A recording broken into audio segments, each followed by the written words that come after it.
Le Parti Front Souverain du Bénin a tenu une conférence de presse le 20 mai 2019 au siège du dit parti. Le porte-parole Diomaye Kodo, après avoir exigé une minute de silence en mémoire des victimes des manifestations de violence ayant entaché le dernier scrutin législatif, notamment du 1er au 2 mai 2019. Il a aussi expliqué les objectifs de création du Parti Front Souverain du Bénin qui se réclame de l'opposition. Le Front Souverain est un parti qui a été initié par un think tank, un groupe de réflexion. Ce groupe de réflexion était constitué de 4 personnes, 2 Béninois, un Ivoirien et un Congolais. C'est donc à Paris, à l'étranger.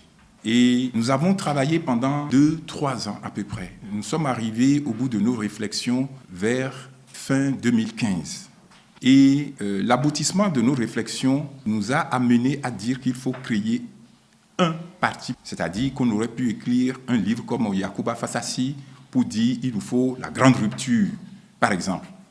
C'est-à-dire que quand il a écrit son livre, quelques mois après notre existence ici, nous nous sommes très bien vus dans son décryptage de notre situation politique. Donc nous aurions très bien pu écrire aussi un livre en commun sur le modèle de Yacouba Fassassi, mais nous avons automatiquement dit que ce serait vraiment inutile, puisque la langue française n'est pas notre langue et notre population ne pourra pas y toucher. Même nos élites que vous constituez ici ne pourra vraiment pas lire ce livre. Combien achètent de livres parmi nous? C'est la question déjà. Donc nous avons dit, pour faire œuvre utile, il faut créer un parti politique. Puisqu'il est question surtout de changer le réel, l'existant. Donc, inutile de chercher quelques détours que ce soit. Nous avons donc créé un parti politique que nous avons dénommé Front Souverain, compte tenu des enjeux qui nous attendent. Il a ensuite tenté de répondre aux multiples questions des journalistes de différents organes, de l'audiovisuel et de la presse écrite. Les questions touchaient entre autres les stratégies actuelles de gouvernance du régime en place et la situation sociopolitique qui a prévalu durant les élections législatives. La situation qui prévaut dans notre pays est une situation préoccupante. Et dans une ville de Porto Novo militarisée, la 8e législature vient d'être installée ce 16 mai 2019. Cela n'échappe à aucun d'entre vous.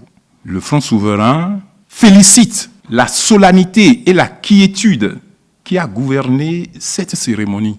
La population béninoise semble en paix, dans une relative sérénité, car la paix entre griffes, décrétée, chantée, imposée, ne pourra qu'être éphémère. La crise sociale et politique, avec ses causes objectives, n'aura point de solution bricolée. Elle s'accentuera, soit en sourdine, soit en éclat, en attendant la moindre étincelle. Elle s'accentuera indépendamment de la volonté et de la puissance du pouvoir en place. A précisé que le porte-parole du Front Souverain Diomaye Kodo a procédé à une invite des jeunes pour une meilleure adoption et application de la vision LMA, notre langue, notre monnaie, notre armée, afin d'inaugurer les chantiers d'un vrai développement durable. Le Front Souverain appelle donc à un nouveau regroupement de l'opposition. Et nous appelons ce regroupement la NRO, nouveau regroupement de l'opposition, pour penser la société au-delà de talons.